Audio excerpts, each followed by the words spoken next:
जय माता काली।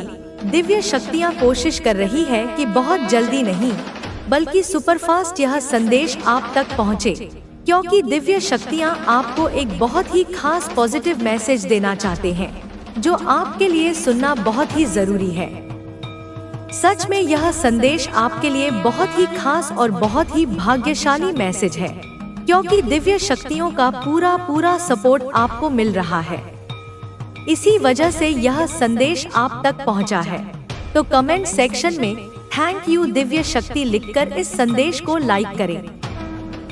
मेरे बच्चे, आपके जो छुपे हुए शत्रु हैं वह घबरा रहे हैं। आखिर आपके जो गुप्त शत्रु हैं, जो आपसे वैर भाव रखते हैं, ईर्ष्या रखते हैं, वह आपकी किस चीज से आखिर घबरा रहे हैं? ऐसी क्या वजह आ गई आपके शत्रु की? आपके जो गुप्त शत्रु हैं, उनकी बैंड बजी हुई है। उनके इस वक्त लिटरली की बैंड बजी हुई है। यहाँ पर आपके शत्रु की एनर्जी यह है कि वह अकेलापन, बहुत उदास और घबराए हुए हैं, जैसे कोई अपने कर्मों की ही मार खा रहे हैं। और आप सब कुछ होने के बाद भी अकेले खड़े हैं। इतना डर, इतनी घबराहट किस लिए? इतनी घबराहट इसलिए कि इनके द्वारा पास्ट में जो किया हुआ काला जादू और तंत्र मंत्र था, जो तलवारें थी, इसी के सर पर है। वह इसके ऊपर किसी ना किसी रूप से बैकफायर हुआ है आपके शत्रुओं के ऊपर। यहाँ पर ज्यादातर शत्रु आपके मेल तो हैं, पर ज्यादातर फीमेल निकल के आई है। ज्यादातर मदर फिगर लेडी हो सकती हैं, कोई बड़ी उम्र भी हो सकती है, छोटी उम्र की हो सकती है, 2-4 आगे पीछे साल हो सकते हैं, पर ज्यादातर मदर फिगर लेडी है। इन्होंने जिनके साथ मिलकर एक टाइम पर आपके लिए षड्यंत्र कर रहे थे, आपके लिए दुश्मनी निभाई थी, या एक टाइम पर आपको लेकर बहुत बदनाम किया था, आपको लेकर रूमर्स फुलाए थे, वह सब जो लोग इनके साथ मिले हुए थे एक टाइम पर, वह अब इनको इग्नोर कर रहे हैं। यह है करंट एनर्जी। वह इनको इग्नोर कर रहे हैं और कुछ केसेस में वही लोग इनके साथ मारपीट कर रहे हैं, वही लोग इनके साथ लड़ाई झगड़े कर रहे हैं।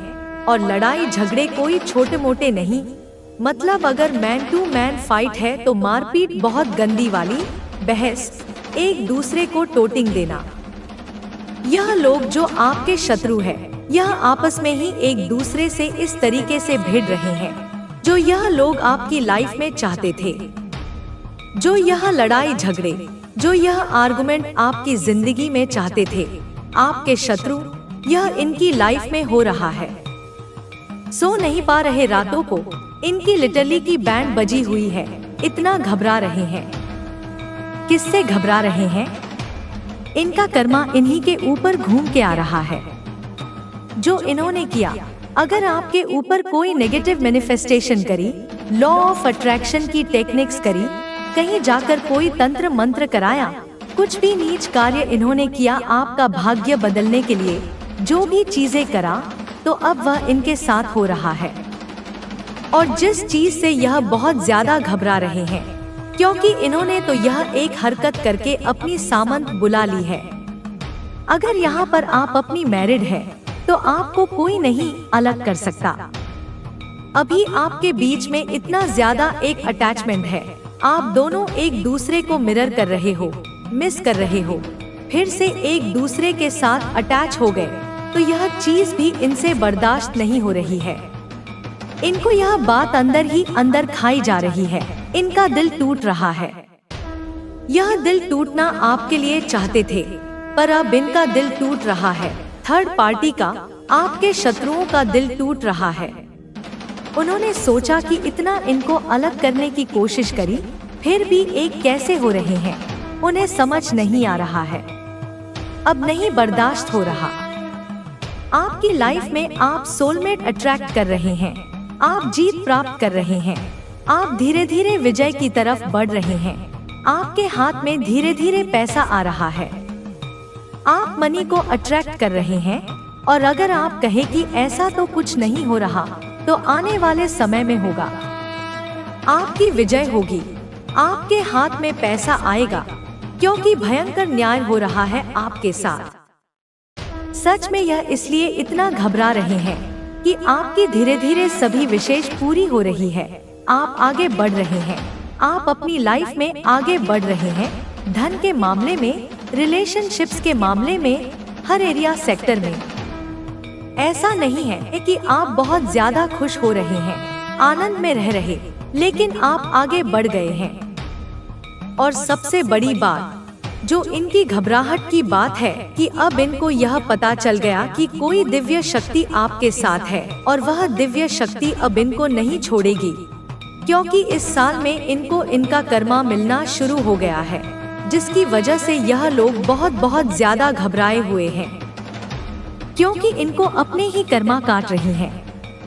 और यह घबरा के अब क्या कर रहे हैं, यह ईश्वर की प्रे कर रहे हैं।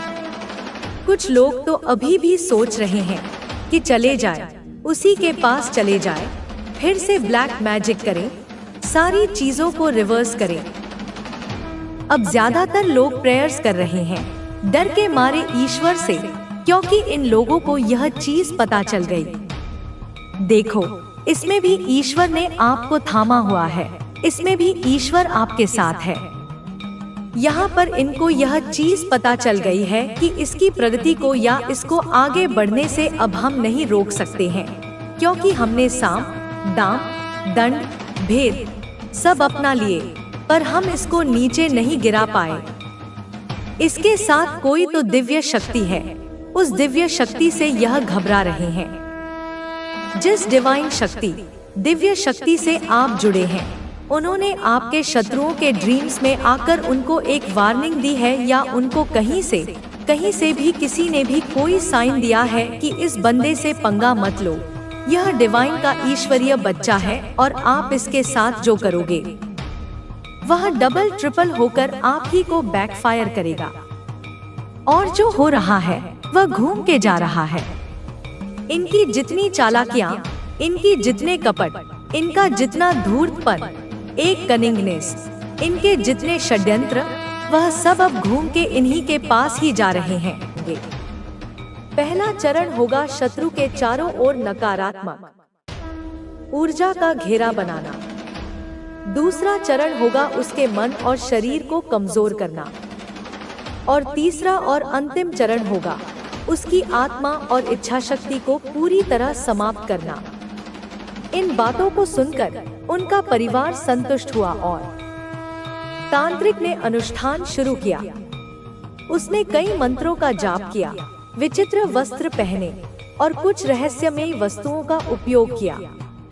उस अनुष्ठान का उद्देश्य था तुम्हारे जीवन में अराजकता फैलाना, लेकिन तुम्हारी आस्था और तुम्हारी साधना इतनी प्रबल थी कि यह नकारात्मक ऊर्जा तुम्हारे पास तक नहीं पहुंच पाई। वह ऊर्जा तांत्रिक और उसके सहयोगियों के चारों ओर घूमने लगी। तांत्रिक ने देखा कि उसके मंत्र और प्रयास विफल हो रहे हैं। उसने फिर से ध्यान लगाया और पाया कि तुम्हारे पीछे कोई शक्तिशाली दिव्य शक्ति खड़ी है। उसने परिवार से कहा, तुम जिस व्यक्ति को हराने की कोशिश कर रहे हो वह केवल एक साधारण मनुष्य नहीं है। उसके साथ ऐसी शक्ति है जो मेरी शक्ति से भी बड़ी है। यदि तुम अपने प्रयास बंद नहीं करते तो यह ऊर्जा तुम्हारे ही घर को नष्ट कर देगी। परिवार ने यह बात सुनी, लेकिन वे मानने को तैयार नहीं थे। उनके भीतर की घृणा और अधिक बढ़ गई। उन्होंने तांत्रिक से कहा, हम और धन देंगे, जो भी करना पड़े करो, लेकिन उसे समाप्त करो। तांत्रिक ने उन्हें एक और चेतावनी दी और कहा, यह अंतिम प्रयास होगा। अगर यह विफल हुआ तो मैं तुम्हारी कोई मदद नहीं कर पाऊंगा। दूसरे दिन तांत्रिक ने एक बड़ा अनुष्ठान आयोजित किया। उसने अंधकार और रहस्यमयी शक्तियों को बुलाने की कोशिश की। इस प्रक्रिया में उसने तुम्हारे खिलाफ अपनी सारी शक्ति झोंक दी, लेकिन परिणाम उल्टा निकला। अनुष्ठान के बीच में दिव्य शक्ति प्रकट हुई और उसने तांत्रिक और परिवार को चेतावनी दी। उसने कहा, जो व्यक्ति सत्य और धर्म के मार्ग पर चलता है उसे कोई नहीं हरा सकता। तुम्हारी नकारात्मकता तुम्हें ही नष्ट कर देगी। यह सुनकर तांत्रिक डर के मारे पीछे हट गया। उसने अनुष्ठान बंद कर दिया और कहा, मैं अब तुम्हारी कोई मदद नहीं कर सकता। तुम जिस रास्ते पर चल रहे हो वह तुम्हें और तुम्हारे परिवार को ही खत्म कर देगा। इसके बाद वह परिवार घबरा गया।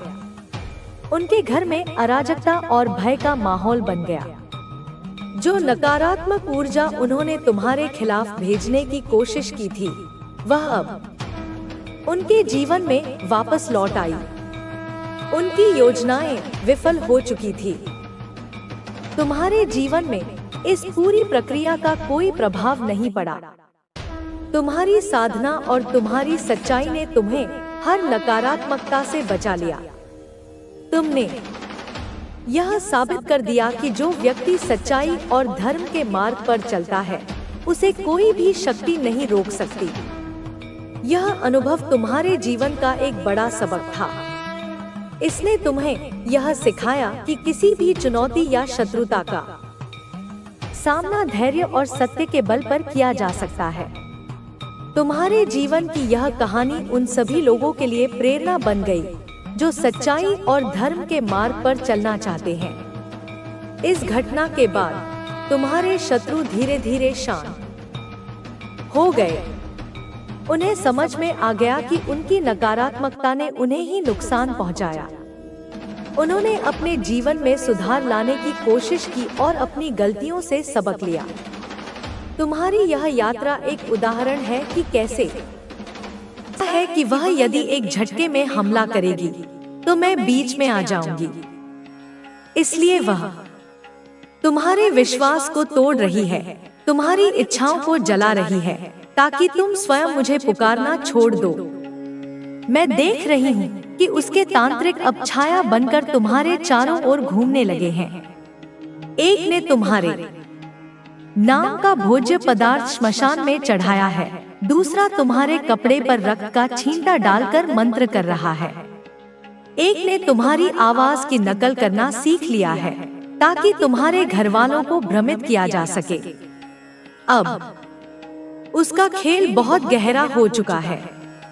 तुम्हारा पूरा परिवार उसकी निगाह में आ चुका है। उसका उद्देश्य सिर्फ तुम्हें नहीं, पूरे कुल को समूल नष्ट करना है। तुम सोचते हो बस तुम पर असर हो रहा है, लेकिन सच्चाई यह है कि तुम्हारे बच्चों के सपने अब रात्रियों में जलाए जा रहे हैं। उनके भविष्य की किताबों को उल्टा पढ़ा जा रहा है ताकि वे अपना मार्ग खो बैठे। तुम्हें याद है पिछले सप्ताह अचानक तुम्हारे घर के सामने एक काला कुत्ता आकर बैठ गया था। वह संकेत था। उस स्त्री ने अपने तांत्रिक से कहा था कि वह तुम्हारे द्वार पर मृत्यु की छाया भेजे ताकि तुम डर जाओ, लेकिन तुमने उस भय को हंसी में उड़ा दिया। अब वह हंसी उसे और क्रूर बना चुकी है। अब वह तुम्हारी हंसी को चीख में बदलने को तैयार है और वह समय आ चुका है। आने वाली अमावस्या की रात को वह अंतिम तंत्र करेगा जिसमें तुम्हारा नाम, तुम्हारी फोटो और तुम्हारे बालों का गुच्छा उपयोग किया जाएगा। इस तंत्र के बाद यदि तुमने मेरी शरण नहीं ली तो उसका प्रभाव प्रत्यक्ष रूप से तुम्हारे जीवन को तोड़ेगा। तुम्हारे घर के जिस कोने में तुमने वर्षों से पूजा की है, उसी कोने में अब वह अपना प्रभाव जमा रही है। उस कोने की ऊर्जा अब शुद्ध नहीं रही, वह उसके मंत्रों से दूषित हो चुकी है। वहां दिया जलाना अब पर्याप्त नहीं, अब वहां अग्नि की जरूरत है, मेरी ज्वाला की। लेकिन वह तभी प्रकट होगी जब तुम भीतर से पुकारोगे, जब तुम अपने डर को त्याग कर मेरी ओर बढ़ोगे। उस स्त्री ने अब तुम्हारे घर में दो वस्तुएं छुपा दी हैं, एक लहसुन के नीचे छिपी राख और दूसरी तुम्हारे पलंग के नीचे रखा गया काला ताबीज। यह दोनों वस्तुएं उसके मंत्रों का केंद्र है। जब तक वे वहां हैं, तुम मेरे संकेतों को नहीं समझ पाओगे, क्योंकि वे तुम्हारी अंतःदृष्टि को ढक देती हैं। वह जानती है कि यदि तुम एक बार सत्य को देख लो तो वह बच नहीं पाएगी। इसलिए वह हर रात तुम्हारे सपनों में रूप बदल कर आती है, कभी माँ बनकर, कभी प्रेमिका बनकर, कभी किसी पवित्र आत्मा का मुखौटा पहनकर। लेकिन हर बार वह कुछ छीन ले जाती है, कभी तुम्हारा उत्साह, कभी तुम्हारी प्रार्थना की शक्ति। तुम सुबह उठते हो और महसूस करते हो कि तुम कुछ खो बैठे हो, लेकिन समझ नहीं पाते क्या। यही उसकी चाल है। वह तुम्हें भीतर से खोखला बना रही है। लेकिन अब यह सब अधिक दिन नहीं चलेगा। तुम्हारे भीतर की शक्ति को जागृत करने का समय आ चुका है। याद रखो, मैं केवल तब हस्तक्षेप करती हूँ जब मेरे भक्त पूरी तरह डगमगाने लगते हैं, जब उनके चारों ओर का संसार उन्हें निगलने लगता है। और तुम्हारे साथ अब वही हो रहा है। तुम्हारा हर कार्य जैसे विफलता की ओर बढ़ रहा है। तुम्हारे शत्रु अब अकेले नहीं रहे। वह स्त्री अब तुम्हारे शत्रुओं को एकत्रित कर रही है, उन्हें संगठित कर रही है। तुम्हारे पड़ोसी जिनसे तुम खुलकर मिलते हो, उनमें से एक ने उसकी तस्वीर। तुझे यह समझने की आवश्यकता है कि तेरे और इन दोनों महिलाओं के बीच कोई न कोई गहरा कनेक्शन है, जो इस जन्म के अलावा पिछले जन्म से भी जुड़ा हुआ है। अगर तू अपने जीवन में इन रिश्तों और घटनाओं के कारण को समझता है, तो तू सही मार्ग पर चलने में सक्षम हो पाएगा। अब जब तुझे यह स्पष्ट हो चुका है कि तेरे जीवन में हो रही घटनाओं के पीछे एक गहरा कारण है, तो तुझे यह समझना होगा कि किस दिशा में आगे बढ़ना उचित होगा। तू अपने जीवन में किसी को भी नकार नहीं सकता, लेकिन तुझे यह सुनिश्चित करना होगा कि जिन लोगों के साथ तू जुड़ता है, उनके इरादे और दृष्टिकोण तुम्हारे जीवन के उद्देश्य के अनुरूप हो। इस प्रकार इस भाग में मैंने तुझे यह बताया कि दोनों महिलाएं तेरे जीवन में क्यों आई हैं और उनके इरादे और उद्देश्य क्या है। इन दोनों महिलाओं के इरादे और दृष्टिकोण को समझने के बाद तुझे यह निर्णय लेना होगा कि किसके साथ तुझे आगे बढ़ना चाहिए। इस जीवन में जो भी घटनाएं घटित होती हैं, उनका कोई ना कोई गहरा कारण जरूर होता है। जिस तरह से हमें अपने जीवन के विभिन्न पहलुओं को समझने की आवश्यकता होती है, वैसे ही हमें अपने भीतर की भावनाओं और इच्छाओं को भी जानना जरूरी है। इस समझ के साथ ही हम यह निर्धारित कर सकते हैं कि हम किस दिशा में आगे बढ़ें और किसे अपने जीवन में स्थान दें। जब हम किसी के साथ जुड़ते हैं, तो यह केवल एक भौतिक या मानसिक जुड़ाव नहीं होता, बल्कि इसका गहरा आध्यात्मिक और मानसिक कारण होता है। यह भी सत्य है कि हमें जिन रिश्तों और घटनाओं से गुजरना पड़ता है, वे हमारे पिछले जन्मों के कर्मों का परिणाम होते हैं। अगर हम यह समझने की कोशिश करें, तो हमें जीवन की वास्तविकता को समझने में मदद मिलती है और हम अपनी आत्मा के उद्देश्य को पहचानने में सक्षम होते हैं। कई बार हम किसी व्यक्ति या परिस्थिति से जुड़ते हैं और सोचते हैं कि यह सिर्फ इस जन्म की घटना है, लेकिन अगर हम ध्यान से देखें, तो हमें यह समझ में आता है कि यह किसी गहरे कनेक्शन का परिणाम हो सकता है। हमारे जीवन में आने वाले लोग और घटनाएं हमसे जुड़े हुए होते हैं, चाहे वह हमारे परिवार से हो, हमारे मित्रों से या हमारे रिश्तों से। इस जीवन में जो भी संबंध बनते हैं, वे सभी हमारे भीतर कुछ न कुछ सिखाने के लिए होते हैं। यह भी जरूरी है कि हम अपने संबंधों को सिर्फ भौतिक दृष्टिकोण से न देखें, बल्कि उन्हें एक गहरे आध्यात्मिक दृष्टिकोण से भी समझें। जब हम यह समझने लगते हैं कि हमारे जीवन में हर व्यक्ति और घटना के साथ एक गहरा संबंध है, तो हम अपने जीवन को बेहतर तरीके से जी सकते हैं और अपने उद्देश्य को पहचान सकते हैं।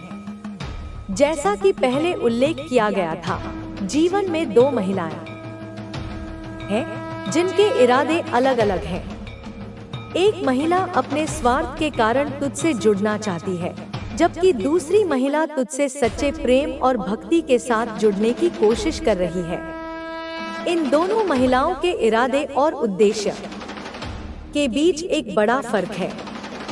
पहली महिला का इरादा पूरी तरह से स्वार्थपूर्ण है। वह तुझे अपने नियंत्रण में लाने के लिए तंत्र मंत्र और अन्य उपायों का सहारा ले रही है। उसका उद्देश्य केवल यह है कि वह तुझे अपनी इच्छाओं के अनुसार नियंत्रित कर सके और उसे अपने उद्देश्य के लिए इस्तेमाल कर सके। उसकी भक्ति और साधना एक दिखावा है और उसके द्वारा किए गए उपाय तुझे भ्रमित करने और अपने अधूरे स्वार्थ को पूरा करने के लिए होते हैं। यह महिला तेरे साथ कोई सच्ची भक्ति या प्रेम का संबंध नहीं बनाना चाहती। उसका एकमात्र उद्देश्य तुझे अपने नियंत्रण में लाना और तेरे द्वारा उसे जो कुछ भी चाहिए वह प्राप्त करना है। उसके लिए तुझे अपनी स्वतंत्रता खोने के लिए तैयार रहना होगा। इस महिला से जुड़ना तुझे आत्मिक रूप से नुकसान पहुंचा सकता है, क्योंकि वह तुझे केवल एक साधन के रूप में देखती है। वहीं दूसरी महिला का दृष्टिकोण बिल्कुल भिन्न है। उसकी भावनाएं और इरादे सच्चे हैं।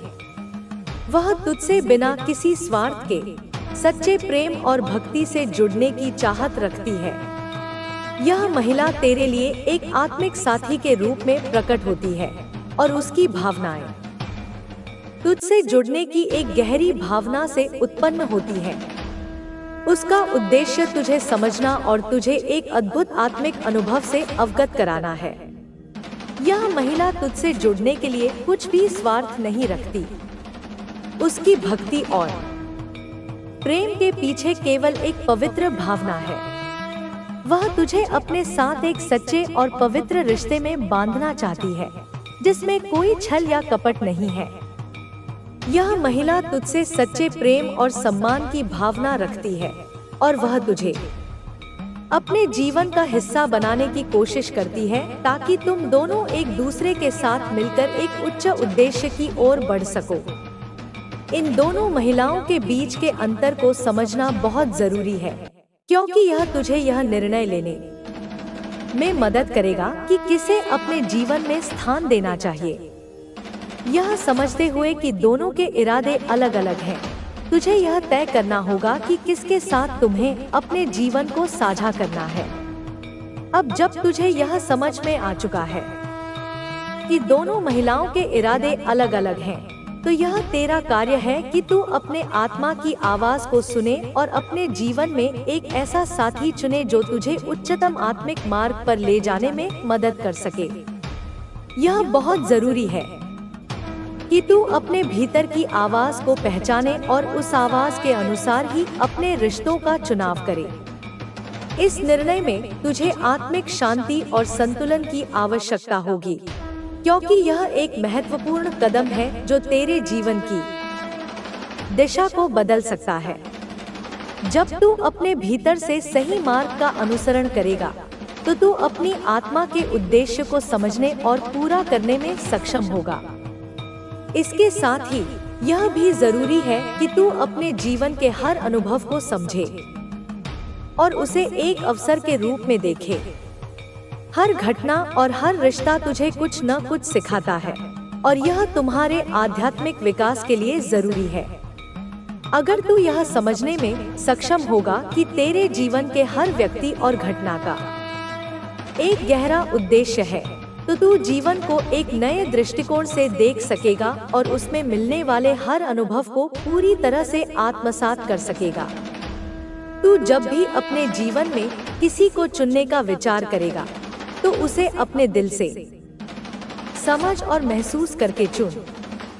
यह ध्यान रखना जरूरी है कि तेरी आत्मा का उद्देश्य केवल तुझे सुख और संतोष दिलाना नहीं है, बल्कि वह तुझे अपने भीतर के सत्य को जानने और समझने की ओर भी मार्गदर्शन करना है। यह समझने के बाद कि जीवन में घटनाएं और रिश्ते केवल एक उद्देश्य को पूरा करने के लिए होते हैं, हमें अपनी सोच और दृष्टिकोण को भी बदलने की आवश्यकता होती है। जब हम यह समझने लगते हैं कि हर एक व्यक्ति, घटना और परिस्थिति का हमारे जीवन में एक गहरा उद्देश्य होता है, तो हम इन अनुभवों को स्वीकार करते हुए आगे बढ़ सकते हैं। जीवन का वास्तविक उद्देश्य केवल भौतिक सुख साधनों को प्राप्त करना नहीं है, बल्कि आत्मिक उन्नति और परम सत्य को जानने की ओर बढ़ना है। मनुष्य के जीवन में जो भी चुनौतियां आती हैं, वे केवल एक आंतरिक यात्रा का हिस्सा होती हैं। इन चुनौतियों से हमें यह सीखने को मिलता है कि हम अपनी कमजोरियों को कैसे समझें और उनसे ऊपर उठकर अपने आध्यात्मिक उद्देश्य की ओर बढ़ें। जैसे ही हम अपनी सोच को बदलते हैं, हम अपने जीवन में आ रही हर समस्या को एक अवसर के रूप में देखना शुरू कर देते हैं। हर चुनौती हमें एक नई दिशा देती है और हमें जीवन के प्रति हमारी सोच को पुनः स्थापित करने का अवसर देती है। इसके अतिरिक्त जब हम दूसरों के साथ जुड़ते हैं, तो यह हमारे आत्मिक विकास का एक हिस्सा होता है। हमें यह समझना चाहिए कि हर रिश्ते में कुछ न कुछ सिखाने का तत्व होता है। चाहे वह रिश्ता हमारे परिवार से हो, हमारे मित्रों से हो या किसी प्रेम संबंध से हो, हर व्यक्ति हमारे जीवन में कुछ न कुछ गहरे उद्देश्य के लिए आता है।